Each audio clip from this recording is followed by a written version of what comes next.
esteemed representatives and delegates of the Synthetic Summit. The Synthetic Summit proceeds with presentation and performance by the Simiyya technopolitical research platform, hereby embodied by Mandus Riedefeld. Yes. Thank you, Oscar. So this, I'm here on behalf of our collective that has 3 core members and then extend into a pretty large collaborative network, you can say. And it's awesome, and Dawi and Mustafa and Baroli, that we made this video that is here as well. And just so you get the context, this is not a project or a sort of, the context is not about manipulating or reimagining electoral systems, but it's mainly to like interrogate the forms of the connection between techno-social systems and, let's say, political subjectivity in general, you can put it, which then extends. So like my sort of challenge, or my sort of, is that I'm gonna go through a little bit, like I'm gonna mention the premises that we're working after, and then I'm just gonna show a series of pictures that I think embody a certain way of linking human subjectivity with technical activity that is interesting in this context, let's say. And what we're interested in, like one of the foundational premises that we work is that the sort of idea of the Western idea of technology as a universalizing force that is same for everyone is flawed. It's covering over a particularity of that particular Western system. And in contra, there is many different ways of thinking of technology that go beyond this. And one of the more interesting paradigms that has been like more and more established, that goes back into quite deep historical roots as well, is, for example, a paradigm like cosmotechnics, where you're linking technological activity to a sort of cosmological worldview, where you don't have a sort of separation between how you see origin stories, how you see human activity in this world, how you see animals. All of these combine into a sort of a network that can be like undefined, or it can be defined in many different ways. But this way of thinking opens for thinking about the relationship between humans and technological practice in a sort of diverse sense, that they can unfold in different ways. So that's the basic premise that we're working after. And those, like, then there are all these like cosmotechnical devices, you can say, and you can find them in many different places. This is one of the first pictures that I wanted to show. It's the elephant clock from the 12th century by 13th century by Ibrahim al-Jazari, from the book of knowledge of ingenious technical devices. It's a clock. These are deities, and it's a clock where it's a water tank here, and then there is a snake here, and then you drip water into the tank, and then the snake flops, and then when the snake flops when the tank has gone for 1 hour. So it's a timekeeping device that is connected to these deities. It's a very early like automated timekeeping device. And this is a sort of pseudo automaton as well. So it's like a human embodiment that just goes ding. So in this place you have gods, and sort of external systems are the same. Here is the old telephone tower in Stockholm from 1887. I'll just keep my notes here. Yeah.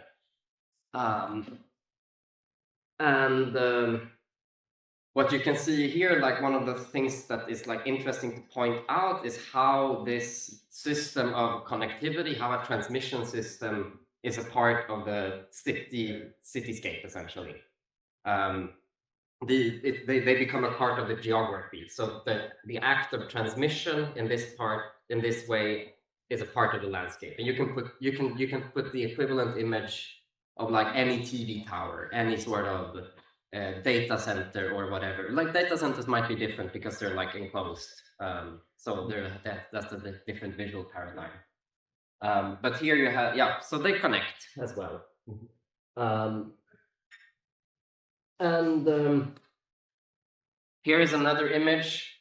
This is a sketch from Jakarta with a huge land reclamation project that is initiated some 10, 15 years back by now. No, it's only 10 years back. I think it's like around 2017 they made the plans official. They haven't started it yet. But as you can see, so this will be the new governmental area of Jakarta that is going to be reclaimed, and it works like a barrier towards the sea. There's huge problems with erosion. Like if Venice is sinking fast, then Jakarta is sinking even faster. So it's part of climate mitigation, but it's also a part of making this like it's going to be like a closed city that is with walls. It's going to be very like segregated probably, and like the sort of a segregation for the upper political upper class essentially. And what the interesting part in this is how you have the mythology of the national bird Garuda that is also on the flag of Indonesia. No, it's not on the flag, but it's the national insignia of Indonesia.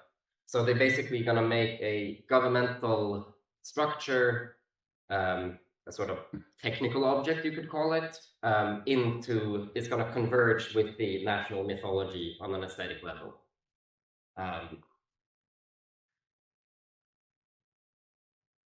This is, no, this is Öresundsbron. And it's another like monument of connectivity from an age that seems like a bygone age now, maybe, but like promises when this was initiated was that we're gonna be a beautiful region of connectivity between Sweden and Denmark. And it still stands, but it sort of means something different today. Here is a bioplow on a design by Victor Schauberger from 1948. Schauberger was a biomimetic engineer that had located certain shapes, in particular the vortex shape, as the sort of foundational geometry of natural movement. And then he extrapolated this into a design principle so that essentially any engineering object that you would make, any object that you engineer will have in some way incorporate the vortex as its form. And in this case, it's a plow. He was originally a water engineer, engineering water flows down the stream. So you can see here also that Schauberger's conception of nature turns into a very specific kind of technology in this case as well. Yes, thank you. Oh, here is more sketches by it. They're beautiful and a little bit scary. So that's by extrapolating certain motifs from nature, you craft a technical system. So you have a relationship between abstraction and concretization that is quite interesting in those cases, which I think we will come back to a little bit more. This is an activation map, activation atlas from OpenAI 2019, I think. It's you might be able to speak more at length of it, but it's at least you can sort of see how this looks like the bird of Garuda, let's say, or like it's an exercise of finding your own patterns in these activation maps. You're like extrapolating the next the exercise that the AI does is now put on us here. Here is a pandemonium architecture. I don't think we will think about that, but rather this one. Yes. So this is a series of hypergraphs, or a representation of hypergraphs, which is essentially If you have a normal graph, it's connected one node to another node. A hypergraph can connect a vertices to one vertice is connected by a node. No, what's it called? A line. In hypergraphs, you can connect infinite lines to every vertice. In this case, you can actually start modeling. Shit, I forgot what I was saying about this one. Okay, let's move on. We'll come back to it if it pops up. Here is another manipulation. It's a tattoo that represents on the fingers, that represents the bone structure of the hand. So you can see a sort of an abstraction of the concrete within the. So essentially, what the point is about this is that you have to know what the hand looks like inside to be able to make this image. Yeah.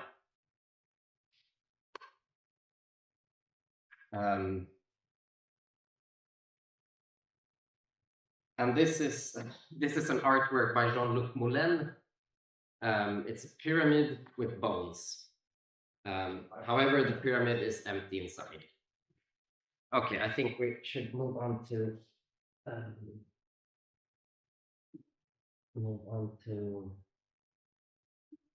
let's see.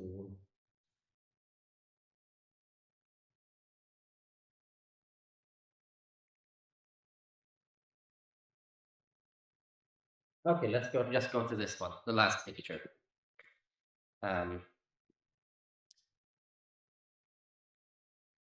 Actually, the last one here. Okay, so like this you can see as a gallery of certain ways in which a worldview that is technologically enabled. For example, in a tattoo, you have a perception mechanism. You have to be able to dissect a finger for you to make this tattoo, which points to a certain technological regime that is then connected to the activity of making the tattoo. So the point made from this is that what you think about the world is constituted together with the technological system. And that's how we want to approach this as an art making practice, and also as an open-ended exploration of how you relate cosmologies to technological activities. Because like these things exist in the external world to some degree, like you can point to historical lineages, you can point to the how certain religions conceive of technological practice that is like very strong, or like very like maybe like historically fixed, let's say, a clear genealogy, or you can point it towards it as a sort of open-ended relation that is ripe for like exploration. And like I think this is how we approach our presence here as well, is to look at the synthetic summit and the sort of integration of AI into a democratic system as one of these kind of experiments, you can say, where you have in one way the mythology, the cosmology. We can discuss these concepts in more detail, but you have a system that democracy assumes a certain kind of subject. It assumes a certain kind of ordering of the subject into a social sphere, and that you can say is a cosmology on its own. And you have certain technologies that sort of emerge from that. In the traditional sense, it's counting, it's citizenship, it's borders, the nation state, the technology of defining the states, what's a state and what is not a state. And the integration of AI into this space seems like a new kind of cosmotechnical practice in that sense.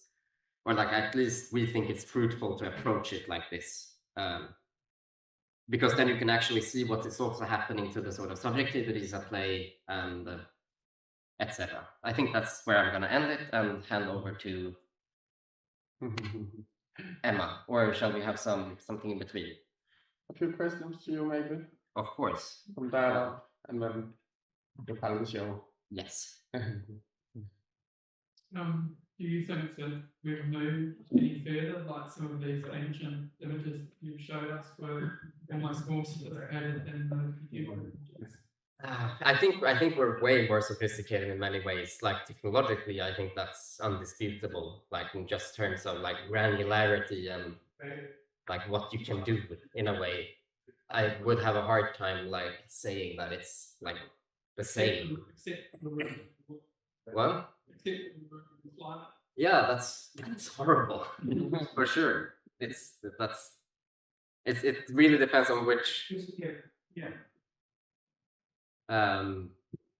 But I think in terms of like in let's say spiritual cohesion, I'm not sure, but it's also like hard to do that as a sort of. It's easy to project a sort of place of solidity and cohesion to the past, but it's a bit dangerous exercise.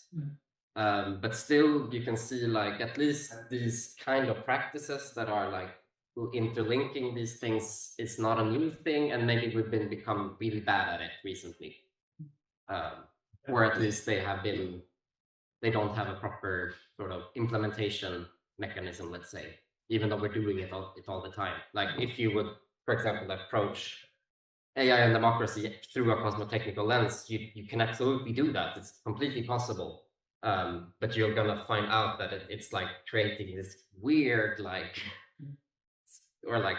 structure that is very contingent on certain premises that you set. Can you talk more about the artwork, because you have one here about AI and democracy, and been inspired with this.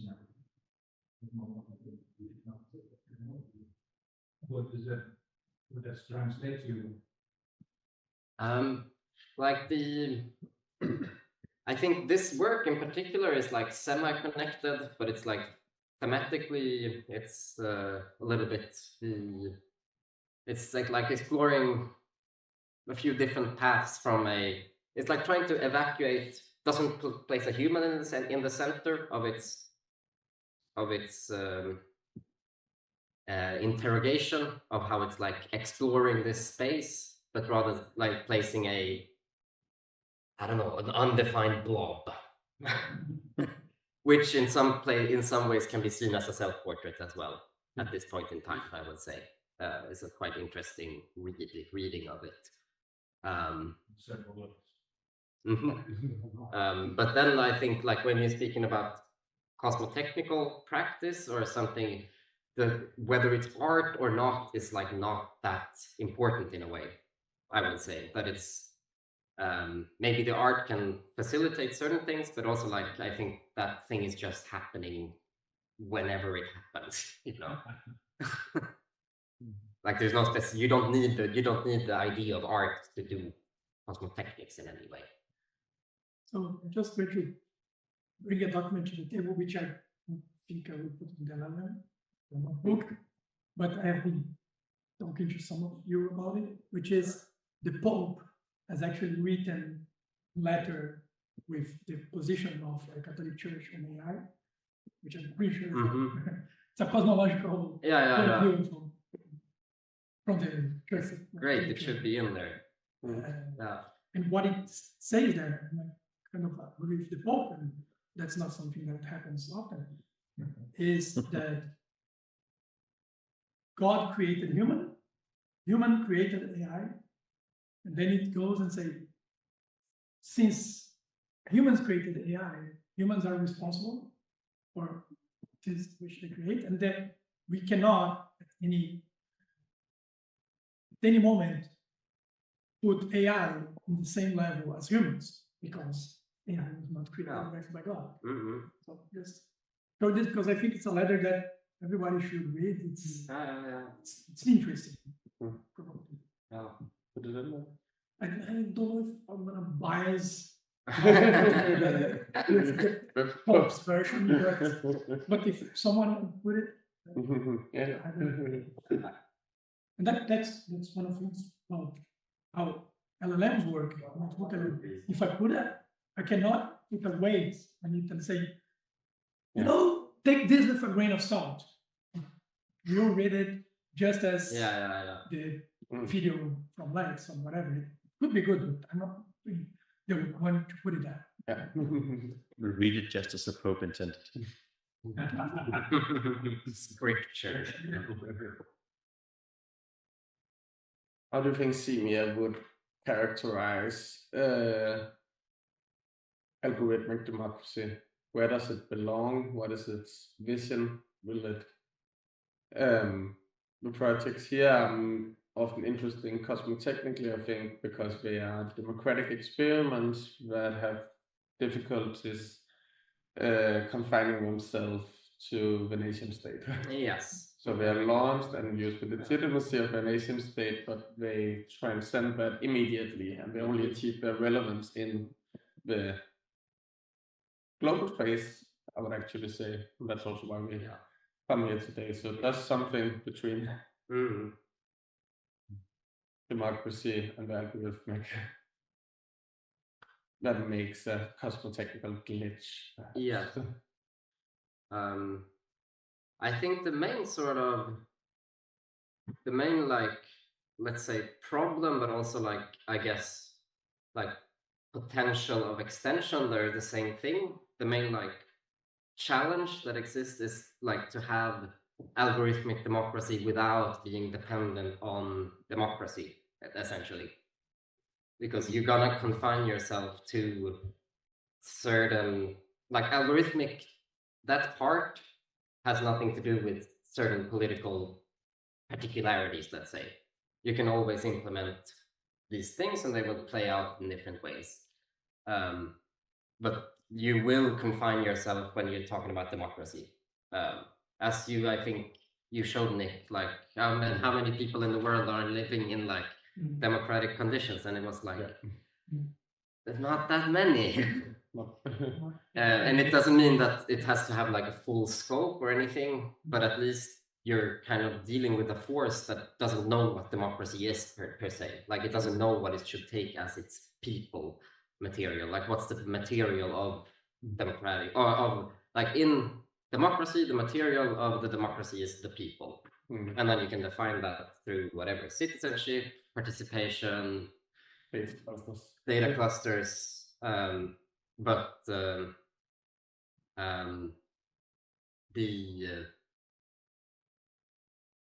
if you like take away the notion of democracy, and more speaking about political AI in general, or maybe just AI per se, like you don't foreclose your idea of politics. I think that's like one of the big questions for a sort of lessening the dependence on democracy functioning in the way you think it does, essentially, which I think is also relevant, because if you're committing to like this kind of project as virtual politician, you're probably changing probably changing something in democracy itself. Like, there's the premises that you're working under is probably going to be like, you're not just integrating something into, you're not just assimilating, but you're also widening the scope, maybe changing the ideas. Like, another philosophical position that is very interesting in relationship to this is to think of technologies as existential challenges, let's say. They will unveil something to you about yourself that you don't know and you can't handle, and your like sense of existence will be challenged. And I think those things cut quite deep into how democracy idealizes its subject. So when embarking on a project of virtual politicians, for example, I think you will change that material. So like my sort of, whatever, my hunch, I don't know because I haven't done those projects, is that it's wise to lessen the dependency on a fixed idea of what democracy should be, and like and to like get yourself independent of those, like those ways of don't foreclose the potential, like in that sense. I think it's